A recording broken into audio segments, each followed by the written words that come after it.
la tormenta siempre llega la calma. Ahora en nuestro momento de reflexión tenemos el honor de estar con nosotros el pastor Israel Brito. Pastor, muy buen día, ¿cómo se siente? Buen día, pastor. Buenos días, mucha agua. Ay, sí. El frito está bueno, pero la verdad que ya uno quiere como un solecito. Claro. Pero aquí estamos. Ayer, conmemorando en el país el Día de la Restauración, que es nuestro tema del mes. Y hoy quiero tratar un tema un poco complicado porque tiene que ver con el corazón y voy a explicar lo que eso significa. Hay unos versos, voy a empezar diferente. Hay unos versos en la Biblia donde el profeta Malaquías hace una referencia a lo que los judíos entendían que era el día del Señor. Para los judíos el día del Señor era como el día del juicio, el día cuando Dios venía y pasaba cuenta y balance, y ellos vivían con eso. Nosotros los cristianos pensamos más en la segunda venida de Cristo, lo que sea, pero los judíos hablaban mucho de el día del Señor. Y dice lo siguiente: les voy a enviar un profeta, le dice el profeta al pueblo. Él se va a llamar Elías, refiriéndose a uno que ya hacía mucho que había existido. Antes que llegue el día del Señor, que será un día grande y terrible.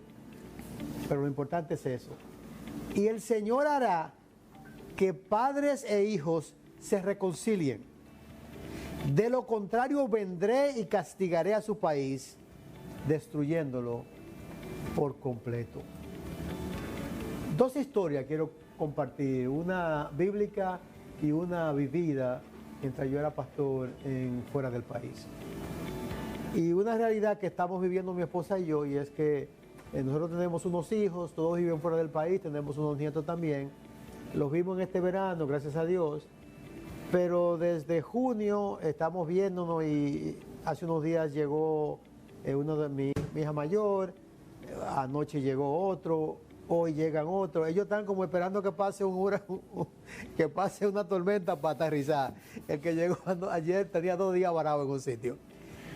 Pero el corazón nuestro como padres se ha sentido como muy alentado de ver a nuestros hijos ya independientes, con sus propias familias, querer estar con nosotros, querer estar con sus padres. El corazón tiene que ver, para los judíos, en los sentimientos, en los pensamientos, en cómo una persona toma decisión, en la voluntad de la persona. Yo conozco personas que tienen un rompimiento con sus padres. Tengo que decir que cuando digo padres, incluyo padre y madre, pero generalmente el pleito con el papá, porque es el guardián de la cárcel, el papá es el que tiene la regla de juego. Generalmente el pleito con el papá y se distancian. He ido a muchos funerales y entierros donde es en ese momento cuando el hijo o la hija se da cuenta de lo que ha perdido y las lágrimas es lloviendo.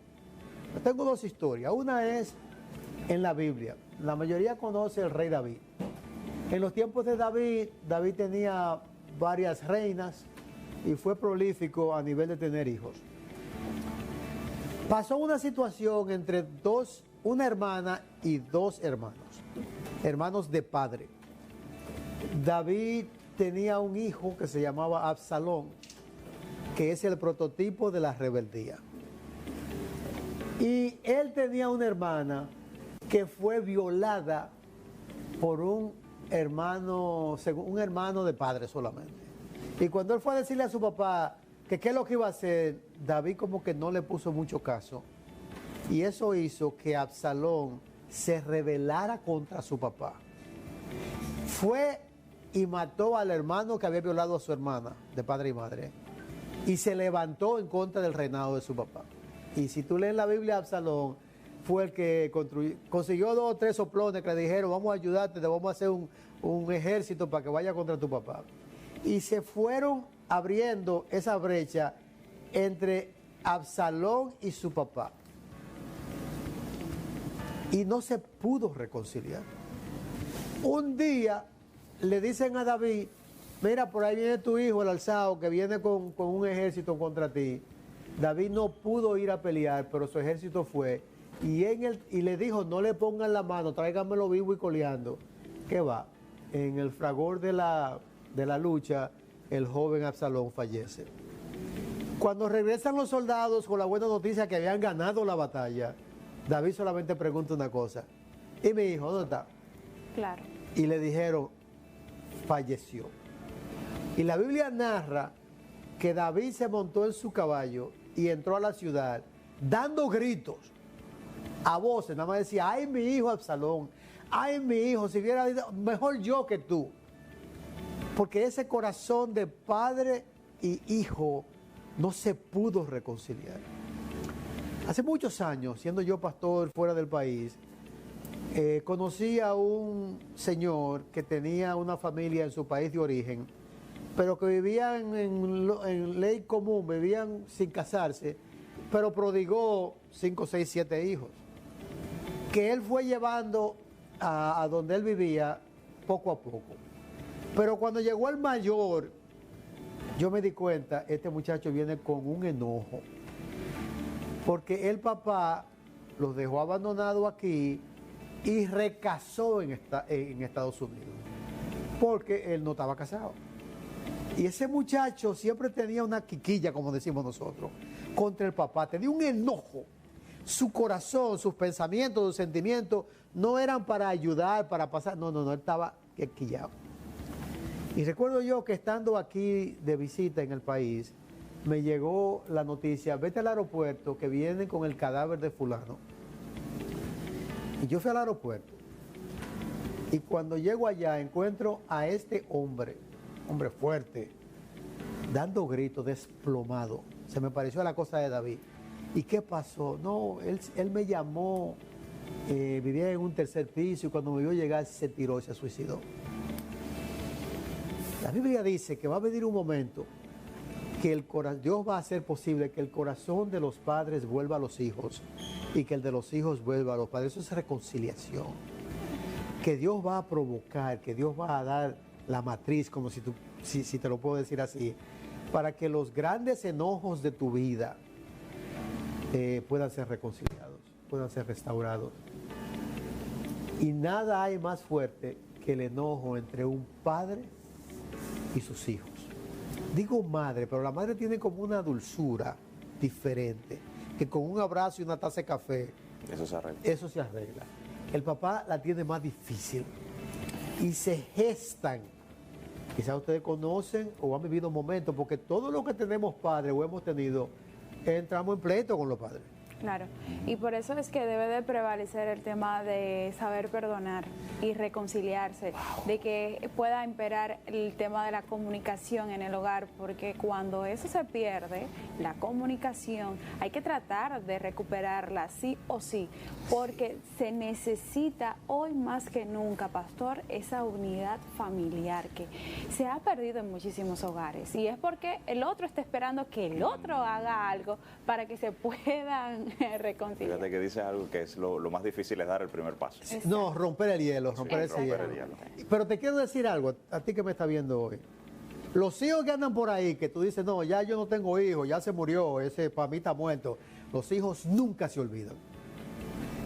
Y los hijos nunca olvidan a los padres. Tú ves que tienen 30 años que no se ven y lo llaman, mira, el viejo acaba de fallecer, y arrancan para acá o arrancan para donde sea y son un baño de lágrimas, porque tiene lo que se llama una deuda de amor. Se han levantado con una deuda de amor. Y yo no estoy cuestionando si es legítima o no. Podría que ser muy legítima. Podría que ese padre o esa madre fueron indolentes, fueron una barbaridad con sus hijos, ¿no? Pero hay una necesidad que tiene el ser humano de restaurar la relación con sus hijos y restaurarse. Lo que te quiero decir con el caso de esta familia que me tocó a mí ver, eso tan tétrico, y con el caso de David, es que no esperes a ese momento. No esperes que alguien esté en una funeraria. No esperes que alguien se esté muriendo. Ahora con el COVID ha sido un problema porque mucha gente ha muerto solo. Entonces tú no puedes llegar al entierro. No esperes eso ahora que lo tienes. Búscate la manera, pídele a Dios que te dé la manera de que puedas restaurar la relación, porque lo que dice el verso al terminar es que si no lo hace, traerá muerte, dolor, crisis. Él dice a todo el país, a toda la ciudad, pero realmente es a toda la casa. Una separación por muerte o por enfermedad entre gente que se mantienen amados es dolorosa, pero es más llevadera, porque tú dices, bueno, hice todo lo que pude hacer por mi vieja o por mi viejo, pero fue la voluntad de Dios. Pero cuando hay un choque así, que no se le busca la manera de restaurar, eso se queda contigo hasta el día de tu muerte. Mira, hijo, si tú te sientes muy hombrecito, muy mujercita y que esos viejos no se... Oye, eso te va a perseguir hasta el día de tu muerte. Busca, pídele a Dios que te ayude, que te dé un chance, que te tire una toalla, de tú poder encontrar, como tú dices, algún motivo para poder restaurar. No tiene que necesariamente ser como era antes, porque quizás hay mucho daño, pero volver a restaurar la relación perdida y el corazón dañado. Que tu corazón se sane hoy. Que Dios, el Espíritu Santo, sople en tu vida salud para tu corazón, para tus sentimientos, porque has sido herido, te han tratado mal. El tipo ese no tiene ninguna razón para reclamarme, pero como padre o madre biológica, tú lo llevas prendido en tu ADN y nunca te vas a despegar de él o ella. Dios te ayude hoy, pídeselo a Dios. Que no deje que tu momento de reencontrarte con tu viejo o tu vieja querida sea cuando lo estén velando. Que te dé una oportunidad para que antes de eso pueda haber por lo menos un abrazo, que se crucen algunas palabras y algunas miradas de amor. Yo voy a orar por eso, porque tanto ellos como tú lo necesitan. Padre, gracias, porque tú nos hiciste nacer en hogares y con padres, y a la mayoría nos diste la oportunidad de pasar nuestra niñez y temprana juventud junto con ellos.